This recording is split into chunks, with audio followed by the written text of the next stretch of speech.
ನೀವು ಕಲ್ಪಿಸ್ಕೊಡ್ಬೇಕಾಗುತ್ತೆ. ಸೊ ಎಲ್ಲರೂ ಇದೆ ಸಪೋರ್ಟ್ ಮಾಡಿ ದಯವಿಟ್ಟು ಹೊಸ ಕಲಾವಿದರಿಗೆ, ಹೊಸ ಟೆಕ್ನಿಷಿಯನ್ಸ್ಗೆ ಮತ್ತು ನಮ್ಮಂಥ ಹೊಸ ಪ್ರತಿಭೆಗಳ ಡೈರೆಕ್ಟರ್ಗಳಿಗೆ ಎಲ್ಲರಿಗೂ ನೀವು ಸಪೋರ್ಟ್ ಮಾಡಿದ್ರೆ ಇನ್ನೂ ಮುಂತಾದ ಹೊಸ ಕಂಟೆಂಟ್ ಇರೋ ಸಿನಿಮಾಗಳನ್ನ ಮಾಡ್ತೀವಿ ಅಂತೇಳಿ ನನ್ನ ಮಾತು ಮುಗಿಸ್ತೇನೆ. ಧನ್ಯವಾದಗಳು ಸರ್.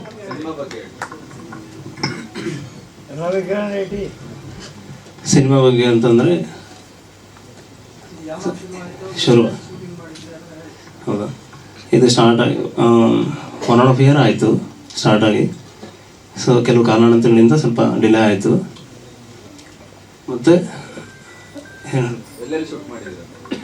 ಲೊಕೇಶನ್ ಬಂದುಬಿಟ್ಟು ಮಂಗಳೂರು, ನಂದಿ ಹಿಲ್ಸು, ಕೋಲಾರ, ಮಂಡ್ಯ ಮತ್ತು ಕೋಲಾರ, ಬಂಗಾರಪೇಟೆ ಈ ಕಡೆನ ಮಾಡಿದ್ವಿ. ಎಲ್ಲ ಕಲಾವಿದರು ಹೊಸಬರೇ ಸರ್. ಸೀರಿಯಲು ಮತ್ತು ಎಲ್ಲ ಈ ಥರ ಶಾರ್ಟ್ ಫಿಲ್ಮ್ಸ್ ಎಲ್ಲ ಮಾಡಿರೋರು ಎಲ್ಲ ಹೊಸಬರೇ. ಮತ್ತು ಟೆಕ್ನಿಷಿಯನ್ಸ್ ಅಂತಂದರೆ ಮ್ಯೂಸಿಕ್ ಡೈರೆಕ್ಟರ್ ಹೇಟಿ ರವೀಶ್ ಅಂತ ಹೇಳ್ಬಿಟ್ಟು, ಎಡಿಟರು ಪವನ್, ಅವರು ಕಾರಣಾಂತರಗಳಿಂದ ಬಂದಿಲ್ಲ. ಇನ್ನು ಹೀರೋಯಿನ್ ಎಲ್ಲ ಹೊಸಬರನ್ನ ತಗೊಂಡು ನಾವು ಮಾಡಿದ್ದೀವಿ. ಹಾಂ ಹೌದು ಸರ್, ಫಸ್ಟ್ ಫಿಲ್ಮ್. ಇನ್ನೇನ ಅಂತಂದರೆ ಪ್ರಿಯತಮ ಅಂತ. ಸೊ ಅವನ ಲವರು ಅಂತ, ಅಂದರೆ ಆತ್ಮ ಅಂತಂದರೆ ಪ್ರಿಯತಮನ ಪ್ರೇಯಸಿ ಅಂತ ಸರ್.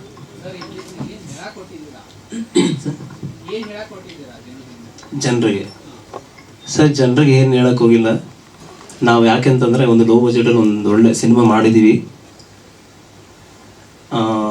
ಏನು ಅಂತಂದರೆ ಈಗ ನಾವು ಬೇರೆ ದೊಡ್ಡ ಸಿನಿಮಾಗಳು ಆ ಥರ ನಾವೇನು ಮಾಡೋಕ್ಕಾಗಲಿಲ್ಲ ಬಿಕಾಸ್ ಬಜೆಟ್ ಕಾರಣ. ನಾವು ಒಂದು ಸಣ್ಣ ಪ್ರಯತ್ನ ಮಾಡಿದ್ದೀವಿ ಅಂತ ಆಡಿಯನ್ಸ್ಗೆ ಹೇಳ್ತೀವಿ ಅಷ್ಟೇ ಸರ್.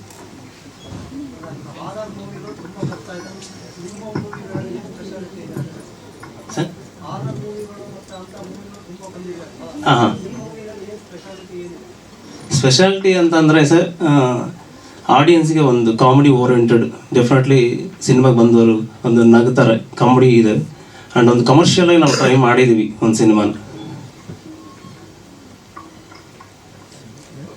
ಇನ್ಯಾರು ಪ್ರಶ್ನೆಗಳಿದೆಯಾ? ಓಕೆ. ಇನ್ನು ಒಂದು ಹತ್ರ UPS ಅದೆಲ್ಲ ಸುಟ್ಟೋಗಿ ಅಲ್ಲಿ ಎಷ್ಟೆಷ್ಟೋ ಪಟ್ವಿ, ಎಷ್ಟೋ ಕಷ್ಟಪಟ್ವಿ. ಒಂದೊಂದು ಹತ್ರ ಒಂದೊಂದು ಬಂದ್ಬೋಗಿಸ್ಕೊಂಡು ಬಂದ್ವಿ. ಇದಾಗುತ್ತೋ ಇಲ್ಲೋ, ಪೂರ್ತಿ ಫಿನಿಷ್ ಮಾಡ್ತೀವೋ ಇಲ್ಲೋ ಅನ್ನೋಂಥ ತುಂಬಾ ಇತ್ತು. ಆ ದೇವ್ರ ದಯದಿಂದ ನಾವು ಏನೇ ಆಗಲಿ ಬಿಡಬಾರ್ದು ಅನ್ನೋ ರೀತಿ ಮಾಡಿಕೊಂಡು ಇಲ್ಲಿವರೆಗೂ ಬಂದಿದ್ದೀವಿ. ಲಾಸ್ಟ್ಗೆ ಥಿಯೇಟ್ರಿಗೂ ಬಿಡ್ತಾ ಇದ್ದೀವಿ ಅಂದರೆ ನನಗೆ ಸಂತೋಷ ಆಗುತ್ತೆ.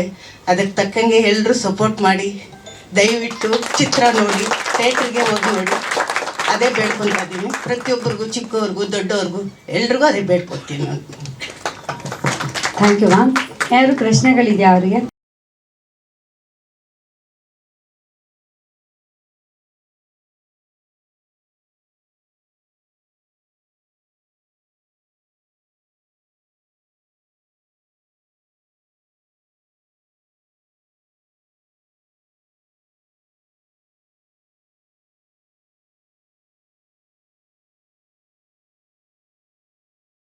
ಈ ಸ್ಟೋರಿ ಏನು ಕೇಳಿರ್ಲಿಲ್ಲ. ಸೊ ಹೀಗೆ ಒಂದು ಕಾಲ್ ಬಂತು, ಒಂದು ಸ್ಟೋರಿ ಇದೆ ಮ್ಯಾಮ್, ಬಂದು ಸೆಟ್ಟಲ್ಲಿ ಬಂದು ಮೀಟಿಂಗ್ ಮಾಡೋಣ, ನಿಮ್ಗೆ ಇಷ್ಟ ಆದರೆ ಮಾಡೋಣ ಅಂತ ಹೇಳಿದ್ರು. ಖಂಡಿತವಾಗ್ಲೂ ಅಲ್ಲಿ ಹೋದ್ಮೇಲೆ, ಸ್ಟೋರಿ ಕೇಳಿದ್ಮೇಲೆ ನಾನು ಆ ಸಿನಿಮಾಗೆ ಓಕೆ ಮಾಡಿದೆ.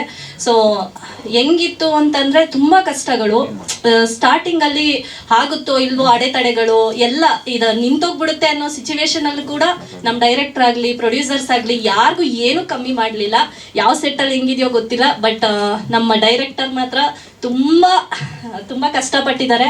ಹೊಸಬ್ರು ಅಂತ ಅನ್ಸೋದೇ ಇಲ್ಲ, ಮಾತಾಡೋದಕ್ಕೆ ಬರಲ್ಲ ಅಂತ ಹೇಳ್ಬೋದು, ಬಟ್ ಕೆಲಸ ಮಾತ್ರ ತುಂಬಾ ಚೆನ್ನಾಗಿ ಮಾಡ್ತಾರೆ. ನಮ್ಮ ಪ್ರೊಡ್ಯೂಸರು ದೇವರಂತ ಮನುಷ್ಯ, ಹೆಂಗ್ ಹೇಳ್ಬೇಕು ಅಂತ ಗೊತ್ತಾಗ್ತಾ ಇಲ್ಲ.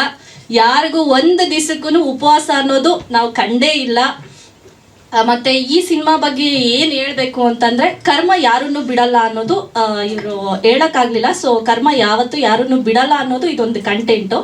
ಸೊ ನೆಕ್ಸ್ಟ್ ಕ್ವಶನ್ ಕೇಳೋದಿದ್ರೆ ಕೇಳಿ. ಸೊ ನಾನು ಇದರಲ್ಲಿ ಹೀರೋಯಿನ್ ರೋಲ್ ಮಾಡ್ತಾ ಇದ್ದೀನಿ.